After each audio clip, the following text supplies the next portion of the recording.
monde. On est presque début juillet et autant vous dire que l'automne est bien installé. Ah, vraiment là ça fait une semaine qu'on a un temps de merde. Là c'est... En fait voilà, il fait gris, il y a du vent, t'as l'impression qu'il va flotter incessamment sous peu. Voilà, je vous le disais sur Insta, mais voilà, à force d'espérer, d'attendre, de souhaiter l'arrivée du Pumpkin Autumn Challenge, ben météorologiquement ça s'est aligné et voilà, fait une saute temporelle. Blague à part, ouais, c'est très particulier. Comme je vous le disais, j'adore l'automne et l'hiver, c'est un peu mes saisons favorites, vous le savez, comme beaucoup d'entre nous. Mais j'aime quand même un peu le printemps, un peu l'été. Plutôt le printemps et à toute petite dose l'été, parce que chaque saison a un peu ses petites particularités, ses avantages, ses trucs cool, donc voilà, ouais, bof quoi, un peu bof, même si j'avoue que côté chaleur, je préfère, parce que là dans la baraque il faisait une chaleur là avant qu'il commence à faire vraiment moche, c'était insoutenable, vraiment pour moi c'est ce qu'il y a de plus compliqué. Encore me dorer la pilule au soleil, bon, maintenant je le refais, parce que pendant plusieurs années je le faisais pas à cause de ma peau, etc. Là maintenant je le refais, voilà, parce que quand je ne fais rien, que je suis juste au soleil, ça va. Mais par contre, effectivement, quand vous devez bosser, quand vous devez vous concentrer, quand vous devez faire des choses, marcher, avoir... Tu meurs, en fait. tu meurs. La chaleur, c'est très compliqué. Voilà, c'est très compliqué. Et c'est pour ça qu'en grande partie, je stream très peu ces derniers temps, parce que il fait déjà très chaud dans cette pièce quand je stream en automne, en hiver, parce que le PC tourne, les écrans sont allumés, les lumières sont allumées, enfin bref, c'est très vite un enfer. Mais là, en été... je décède, je pense que même le PC décède, je pense qu'il surchauffe et tout, donc c'est même pas possible en fait, c'est pas possible.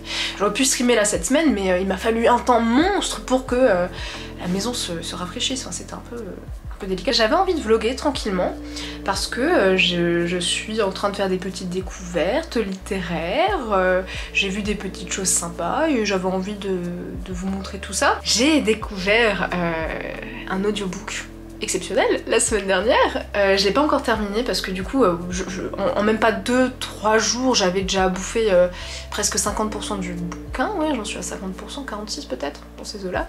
Et il s'agit des fondations, enfin de Fondations de Asimov.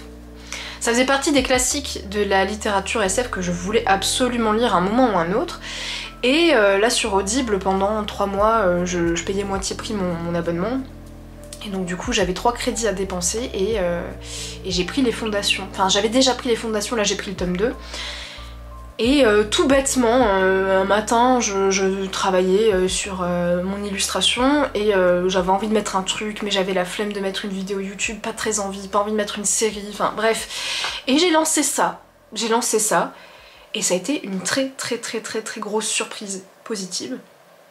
Parce que c'est tellement éloigné de l'image que je me faisais de ce livre-là, parce que quand on présente Fondation, on dit que c'est un classique de la littérature SF, et souvent classique rime avec, comment dire, formulation, style d'écriture légèrement poussiéreux, ce qui est une très grosse erreur. Bon, entre temps ça a coupé, mais je disais que c'était une très grosse erreur qui était absolument vérifiable sur plein de classiques, tout genre confondus, et vraiment en fait c'est un plaisir à écouter.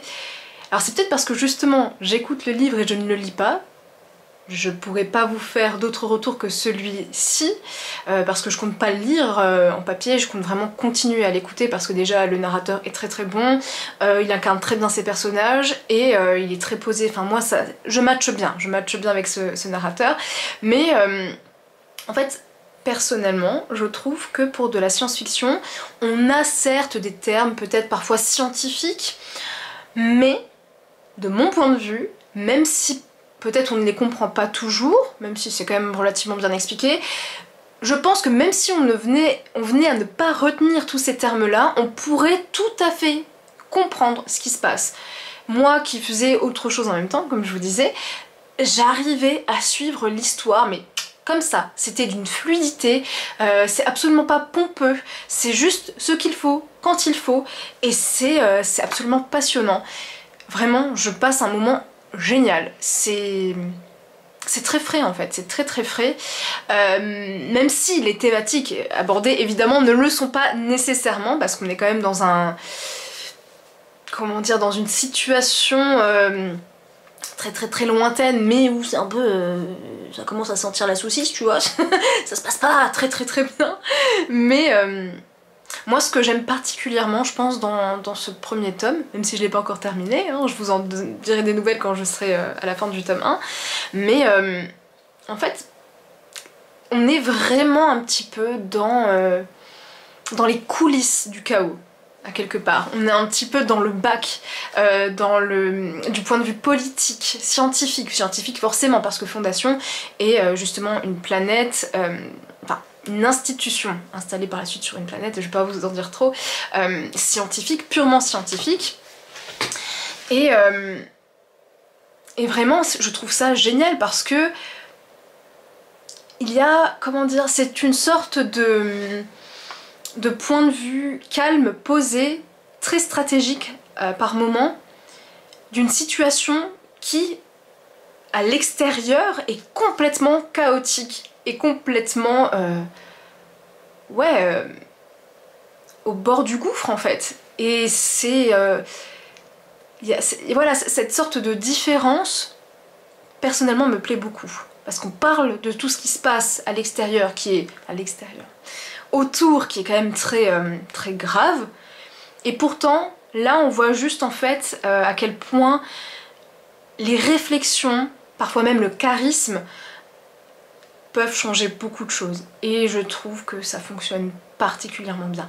Après voilà, c'est un bouquin qui est sorti en 1951 si je dis pas de bêtises, donc forcément comment dire, il y a majoritairement l'articulation des personnages masculins, hein, pour le moment il n'y a pas aucun personnage féminin. Voilà, je le précise maintenant, je vais pas vous le cacher, ça ne change pas le plaisir que j'éprouve face à ce bouquin. La traduction française est particulièrement agréable et le narrateur aussi.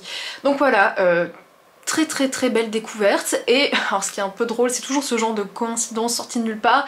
Il y a peut-être 2-3 jours je dirais, une amie m'a partagé un lien qui communiquait justement sur le fait qu'Apple+, si je dis pas de bêtises, allait faire une adaptation en série de Fondation, de toute la série d'Asimov.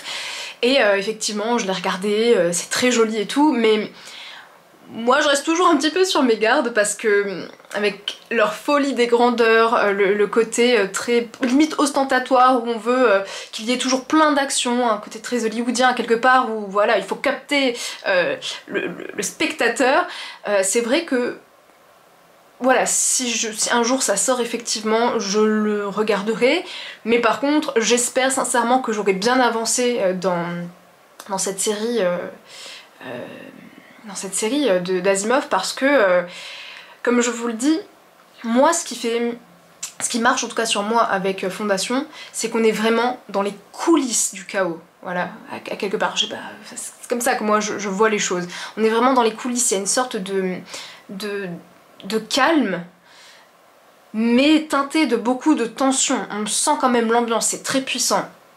Et moi j'ai juste peur qu'à quelque part, avec la série, ça veuille en faire trop. Mais après je comprends aussi, à quelque part si c'est le cas, je comprends totalement. Mais bon voilà, du coup je vous laisse pour le moment, mais on se retrouvera un petit peu plus tard, je vais aller un peu travailler. Je suis en train de bosser, mais je me suis dit que j'allais faire une petite pause en même temps que je travaille pour m'hydrater la peau.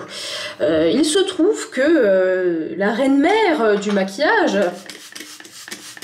et qui est Marion Caméléon, avait parlé d'un masque tissu pour le visage qui apparemment hydratait énormément. Et en fait, faut savoir que je suis pas trop la cible, hein. Moi j'utilise aucun truc comme ça, des masques en tissu, des machins, enfin j'ai très peu de produits en réalité dans ma routine. J'ai juste un nettoyant visage et une crème hydratante qu'il faudrait que je change d'ailleurs pour en avoir une plus hydratante mais légère pour l'été, enfin bref. Voilà, un masque pour les impuretés que je fais de temps en temps et un masque hydratant. Mais je vais rarement chercher des nouveautés en termes de soins parce que j'ai une peau assez réactive et voilà, si un truc me convient, je vais pas chercher ailleurs, je vais pas essayer d'aller trouver des trucs inutiles. J'utilise aussi de l'eau florale de rose.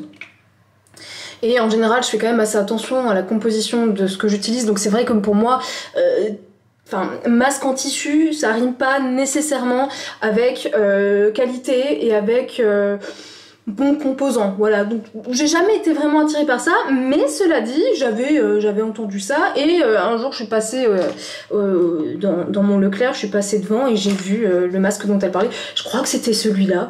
Si c'est pas celui-là, tant pis. Mais en tout cas, c'est un masque qui est fait pour hydrater à mort, super hydratant, plus repulpant. Et puis écoutez, j'ai grave envie de tester ça. Moi, je l'ai mis au frais pour que ce soit plus sympa au côté peau. Mais moi qui ai une peau quand même très déshydratée, je pense que ça peut être une très bonne solution.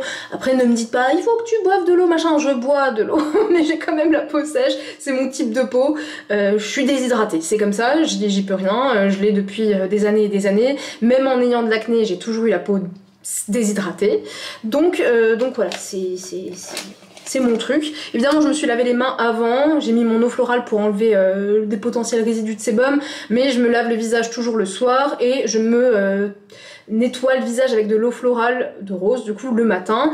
Et puis voilà, là j'ai juste fait une petite piqûre de rappel pour ma peau. Et puis c'est tout, hein. Franchement, je fais rien de plus. De toute façon, ma peau est sujette à faire des imperfections, mais d'un côté, je ne prends plus la pilule depuis presque 2 ans. Et là, on va dire que l'état de ma peau est correct pour dire que je la prends plus depuis aussi longtemps parce que, voilà, en général, au bout de 7 mois, j'avais des éruptions cutanées atroces quand j'ai arrêté la pilule. Donc écoutez, ma foi, ça me convient bien et c'est imprégné as fuck. Oh mon dieu. C'est imprégné là, dis donc. C'est difficile. Comment je fais? J'ai peut-être loupé j'ai peut-être pas la strate, hein. Je ne sais pas. Ah, d'accord, il n'y a pas d'endroit en vert. Alors. Image d'horreur. Oh, c'est froid. Alors, si on m'avait dit un jour que je filmerais ça, peut-être que ça finira pas dans le vlog, hein. Oh, c'est super agréable. Oh, ça, c'est super agréable. Oh, ça faisait une éternité que j'avais pas fait ça. Oh, mon Dieu. C'est technique tout ça. Franchement, là, rien que le produit qui est sur mes mains, il a l'air ultra hydratant, ultra riche.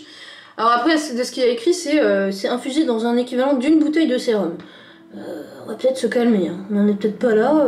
Mais écoutez, je suis contente, j'ai essayé. Donc normalement, c'est 15 minutes, mais moi, je vais laisser jusqu'à ce que ça sèche complètement sur ma peau. Voilà.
Du coup, le masque que j'ai fait hier, c'était la pire idée de ma life. 6 heures plus tard, j'avais des points noirs, mais partout, des points blancs, enfin, un enfer. Donc, ça m'a pas du tout réconcilié avec les masques en tissu, c'est terrible. Alors, je sais pas si c'est juste moi qui sais pas du tout les appliquer, mais a priori, je pense pas, parce qu'il faut juste appliquer, laisser et enlever et faire pénétrer. Donc, je ne sais pas. Après, sur le coup, le glow immédiat était ouf. Mais après, le soir, mais quand j'ai vu l'état de ma peau, j'ai pris peur. J'ai pris peur. Alors là aujourd'hui ça se voit pas trop parce que après du coup quand j'ai vu ça j'ai enlevé tous les points noirs et tout, je me suis bien lavée, j'ai pas hydraté ma peau pour aller dormir, mais c'était atroce quoi. Pourtant j'ai pas une peau qui fait beaucoup de points noirs parce que j'ai la peau relativement déshydratée, donc en général ça se voit pas, j'ai les pores assez serrés, même si j'ai quelques imperfections par-ci par-là à cause de mon acné, mais ouais c'était pas ouf du tout, donc bon, c'est juste pas fait pour moi, vraiment je rachèterai plus des masques en tissu, c'est vraiment pas ma came, ça fonctionne vraiment pas de ouf sur moi, donc c'est pas grave, je verrai bien. Mais dans tous les cas, hier soir il y avait aussi le live pour l'annonce du menu de juillet et d'août pour le club lecture du Terrier, et je suis contente, ça vous a plu. Pour celles et ceux qui veulent participer, n'hésitez pas, hein, je vous ai épinglé le menu, là je vais vous montrer, je vous l'ai épinglé dans les stories à la une, voilà, comme ça, juste ici. Attendez, je vais peut-être pouvoir vous montrer, tac. Et en gros, il y a la baie de Lakicorn de Cathy O'Neill, l'été de la sorcière de Kao Nashiki, le pacte de la mer, le livre jaune et Si Sexy Manson. Évidemment, si vous voulez un peu plus d'infos, il y a le live que j'ai fait du coup hier soir qui est toujours disponible sur Twitch, où on a papoté toutes et tous et où je vous ai lu les résumés, je vous ai expliqué le choix des bouquins, bref voilà, où j'ai un peu développé tout ça. Et j'ai super hâte. Et c'est vrai que c'est une sélection qui est assez encore plus diversifiée que d'habitude. J'ai hésité avec 3 milliards de bouquins, 3 milliards de thématiques que j'avais envie de mettre là pour cet été. Et bon, au final, je suis restée sur quelque chose d'assez assez large. Mais c'est vrai que malgré, c'est ce que je disais en fait sur le Discord, parce que vous pouvez aussi rejoindre le Discord si vous avez envie de papoter des lectures, etc. C'est toujours bien. C'est un petit peu un menu, voilà, comme je disais, qui à mi-chemin entre la légèreté et en même temps des sujets qui vont aborder des causes importantes, la réalité et l'imaginaire en fait. Il y a vraiment pour tous les goûts dans ce menu d'été. Donc n'hésitez pas à rejoindre le Discord pour papoter de tout ça. Et puis voilà, c'était cool. Là aujourd'hui je vais continuer à dessiner. J'aimerais bien en réalité avancer sur une deuxième illustration. Je vous en dirai pas plus parce que je veux pas trop m'avancer si j'y arrive pas. Mais ouais, dans l'idéal, j'aurais bien aimé avancer aujourd'hui sur ce truc là, donc je vais m'y mettre. Là on est fin de matinée, je vais pas trop tarder. Aussi, vous avez dû remarquer, je me suis coupé les cheveux. Je l'ai littéralement fait la semaine dernière sur un coup de tête, vraiment moins d'une minute. Je me suis dit mais tiens, je vais me couper les cheveux, j'ai sorti les ciseaux, j'ai coupé. Voilà, fin de l'histoire. Vous connaissez mes délires capillaires, je réfléchis quand même assez peu en général quand je fais ce genre de truc. Donc voilà, j'ai coupé les cheveux et je suis tellement contente. On se sent légère quand on a les cheveux courts comme ça. Je pense que ça faisait 10 ans que je les avais pas aussi courts et c'est trop agréable. Je pense que le mois prochain je les couperai encore un petit peu. Et là peut-être que j'ai chez une coiffeuse. Mais en vrai, pour dire que j'ai coupé aussi court, je m'en suis vraiment pas mal sortie. J'ai fait une sorte de mini carré plongeant. Mini, pour avoir quand même des belles longueurs devant. Finalement devant j'ai quasiment pas coupé. Mais voilà, je sais que la question va revenir en mode « Oh Kimi, tu t'es coupé les cheveux ?» Oui, je me suis coupé les cheveux. Seule, comme une grande. Donc voilà.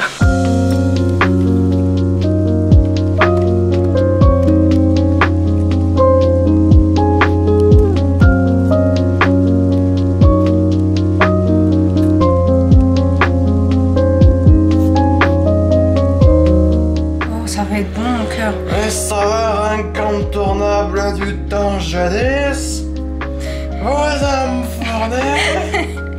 Ça je vais le laisser, désolé. Sérieux? Non, tu peux pas laisser. Si. C'est parodique.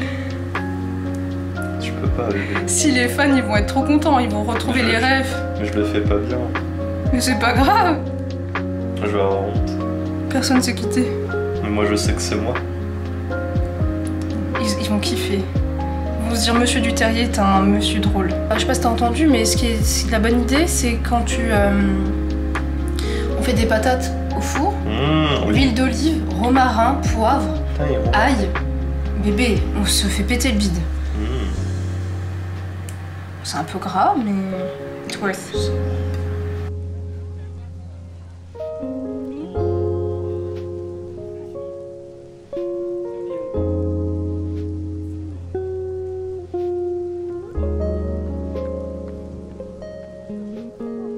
Aujourd'hui, je travaille sur tout ce qui est site web pour la boutique en fait, donc ma boutique Earth Ether, pour septembre pour le Pumpkin Autumn Challenge.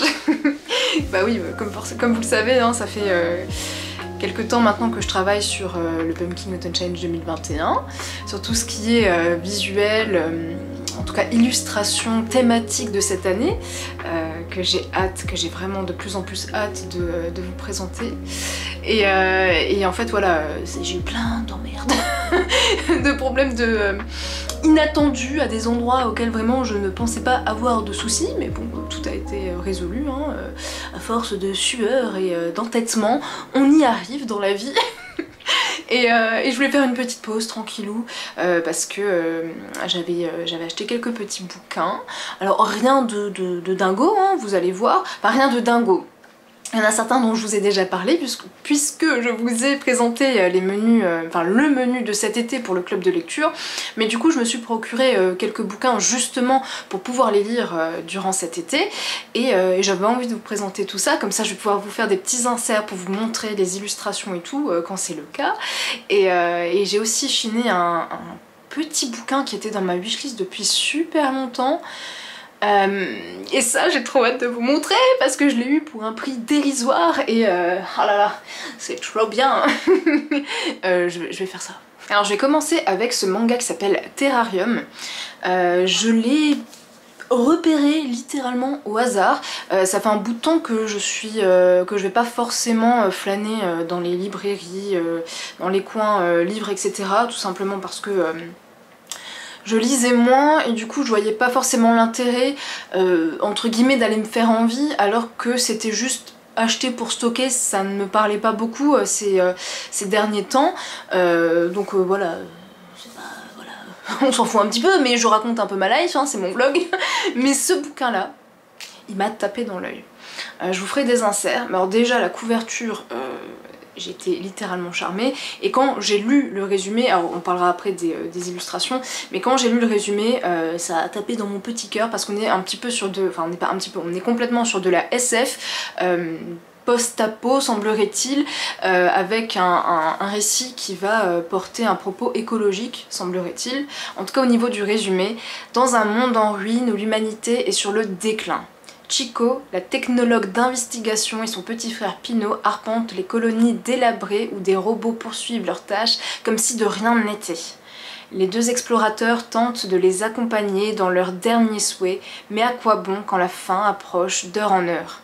Un récit d'aventure SF crépusculaire. Combien de centaines d'années faudra-t-il encore aux humains pour devenir meilleurs? Et ouais, franchement ça me parle beaucoup. Je sais pas si j'avais beaucoup relayé sur cette lecture là, mais j'avais lu il y a quelques semaines, plusieurs semaines, Carbone et Silicium.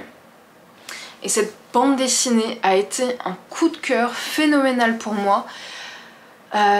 J'aurais même des difficultés à vous en parler tant ça a été fulgurant, parce que je vais pas vous mentir, ça fait un bout de temps que ça m'était pas arrivé de bouffer un bouquin de cette manière là. C'était une nuit, je faisais une insomnie tout simplement, et j'avais ce bouquin là et je me suis dit tiens je vais tester, voilà.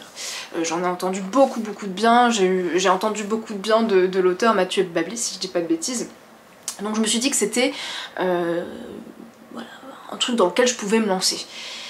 Et ce qui s'est passé, c'est que je n'ai pas pu lâcher le bouquin avant d'avoir terminé en fait.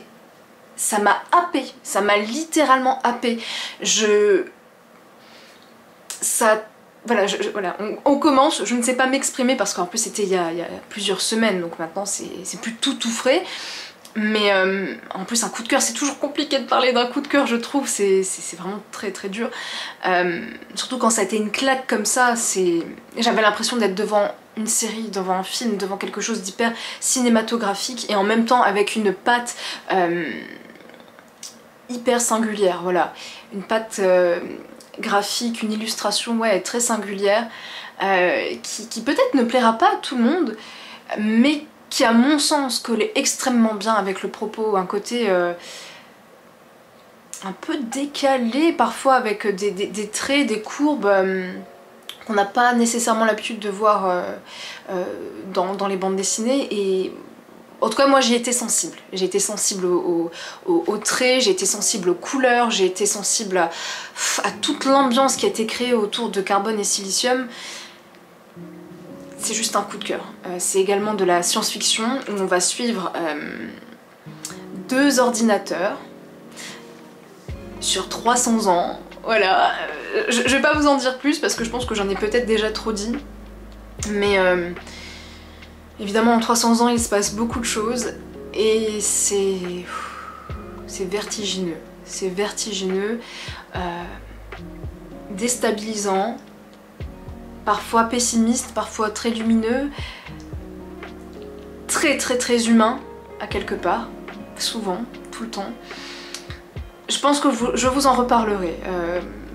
C'est limite le genre de bouquin que je relirai, je pense, dans pas trop longtemps parce que j'aimerais peut-être en faire une vidéo ou en tout cas peut-être avoir un propos un peu plus développé. Mais dans tous les cas, voilà, ce genre de SF avec petite portée écologique, ça m'a beaucoup charmé et voilà, j'y ai retrouvé peut-être des thématiques qui m'ont plu à ce moment-là. Ensuite ça, c'est une réception, vous l'avez vu peut-être sur Instagram si vous me suivez là-bas, c'était du coup les éditions Pika qui m'ont proposé de recevoir Toilet Bound Hanako-kun, qui est une nouvelle parution qui est arrivée le 30 juin avec une double parution avec le tome 1 et le tome 2 et bon, si j'ai accepté, comme je vous l'expliquais sur Instagram, c'est parce que on est sur des thématiques qui personnellement me parlent énormément. C'est de toute évidence une école qui est hantée. Voilà, et forcément, avec le Pumpkin Autumn Change qui approche et moi qui ai quand même une sensibilité et une sorte d'amour pour ce genre de thématique, j'étais très contente d'accepter cet envoi presse. J'en accepte quand même très peu, hein, comme vous le savez, mais là ça m'a tenté, surtout qu'on est, semblerait-il, sur un ton un petit peu décalé. Ça a été évoqué, mais il y a une sorte de mouvance clamp. Ça, je pense que ça parlera peut-être à plus de personnes, et c'est vrai que, comme je vous le disais sur Instagram, je vais peut-être digresser un petit peu, mais moi j'ai une sorte de nostalgie, voilà, c'est peut-être pour ça, hein, ça m'évoque peut-être ce genre de sentiment, mais j'étais très fan d'une série qui s'appelle Ghost Hunt. J'étais très fan, je suis toujours très fan. Je pense que si aujourd'hui vous me demandez de citer mes animes préférés de tous les temps, il fait partie de mon top 5, voilà. C'est avec Full Metal Alchemist, pourquoi j'ai dit Alchemist, je disais... Bref, on s'en fout, mais vraiment il fait partie voilà, de mon top 5, Ghost Hunt.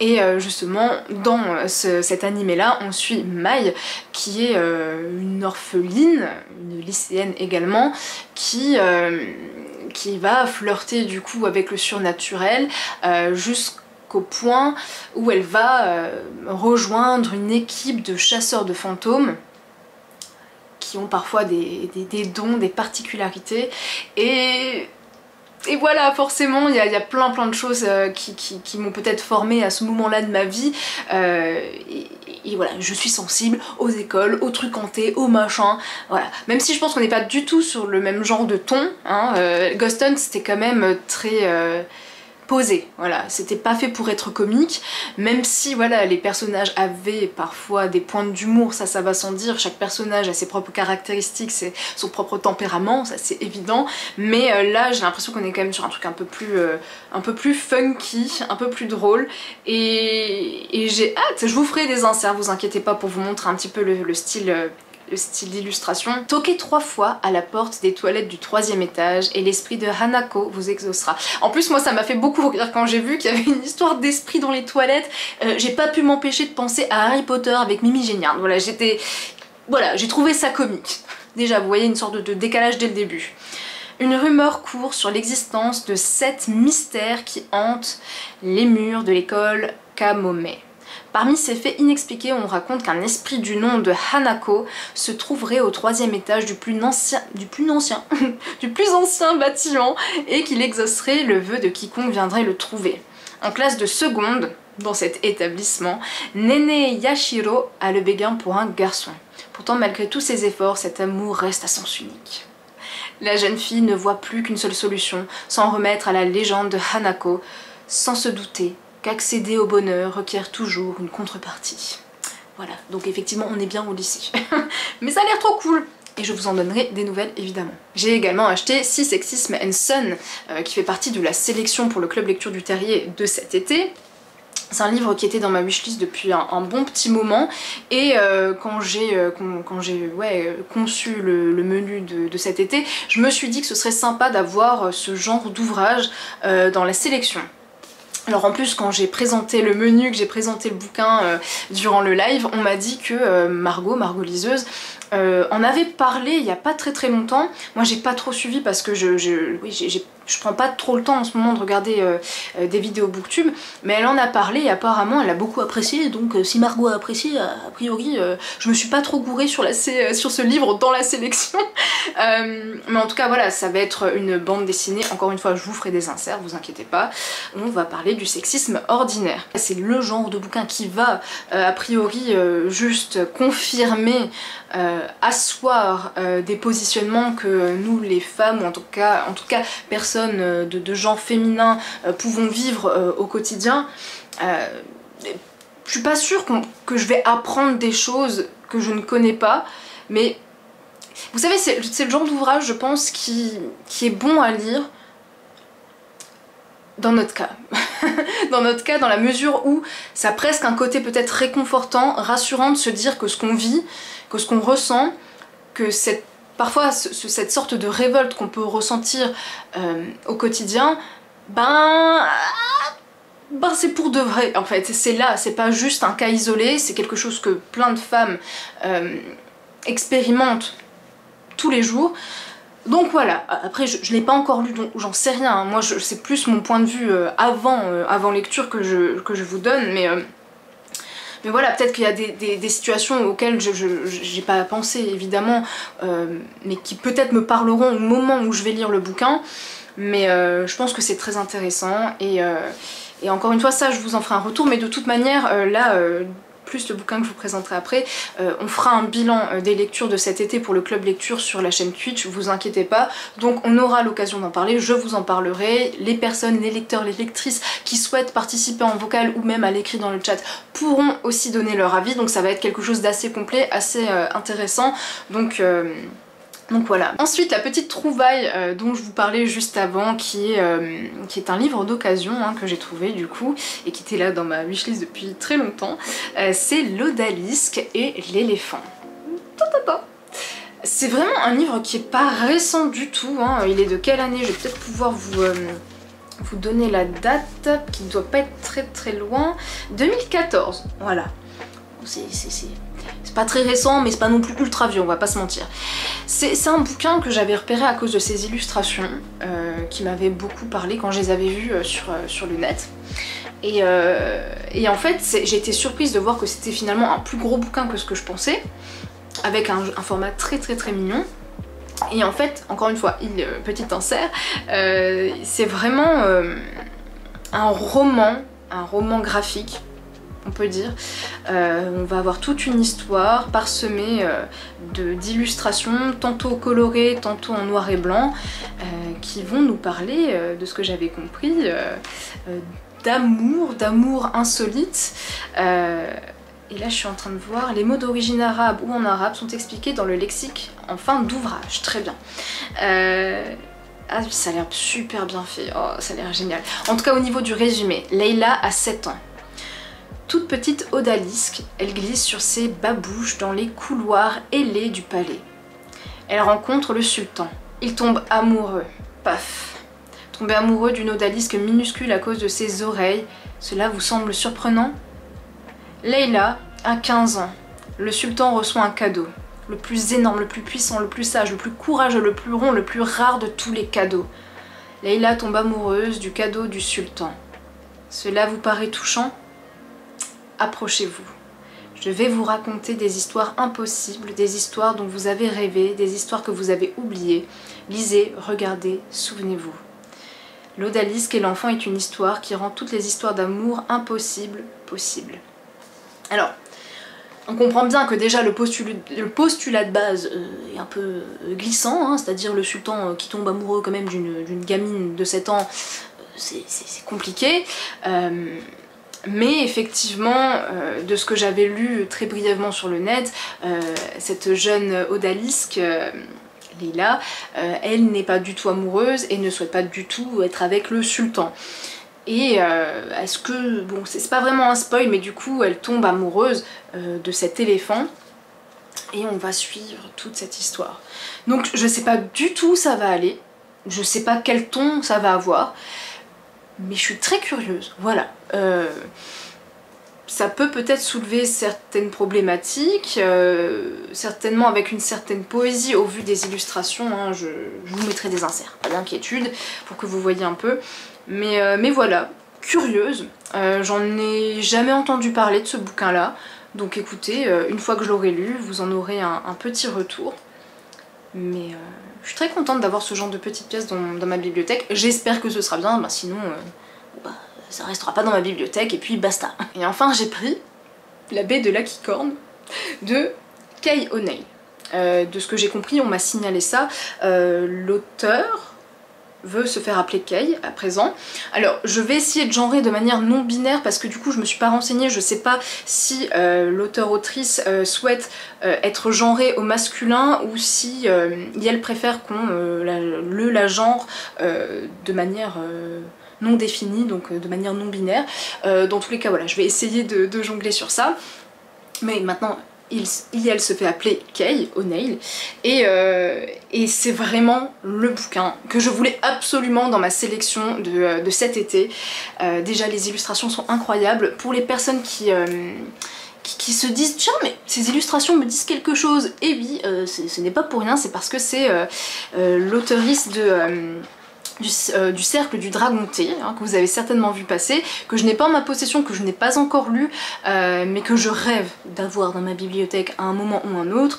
Et ce que j'aime beaucoup de ce que j'ai compris, en tout cas de ce que j'ai pu voir sur internet quand j'ai farfouillé et tout, c'est une auteurice qui est ultra inclusif dans ses œuvres, et ça fait du bien, c'est absolument merveilleux, dans de la bande dessinée aussi qualitative, avec des illustrations aussi incroyables, et pour la jeunesse, mais on demande de quoi de plus sur cette terre? Rien, voilà, c'est superbe. Vraiment, j'adore, et au-delà de ça, ici dans cette histoire, on va avoir une portée écologique, on va parler de...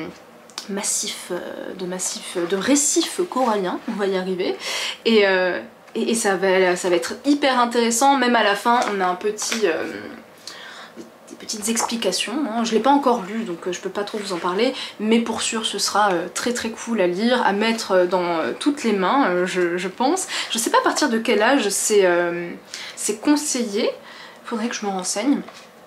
Mais je suis sûre que ça pourra charmer les plus jeunes ainsi que les plus grands, voilà.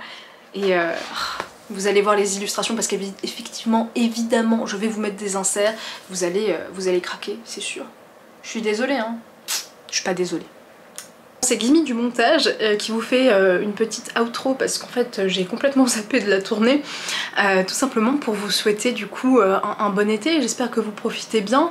Au moment où je vous tourne cette outro, effectivement ça fait un bon bout de temps que j'ai pas vlogué, mais on se dit à très vite dans un autre vlog parce que j'ai plein de choses à vous raconter, tout plein.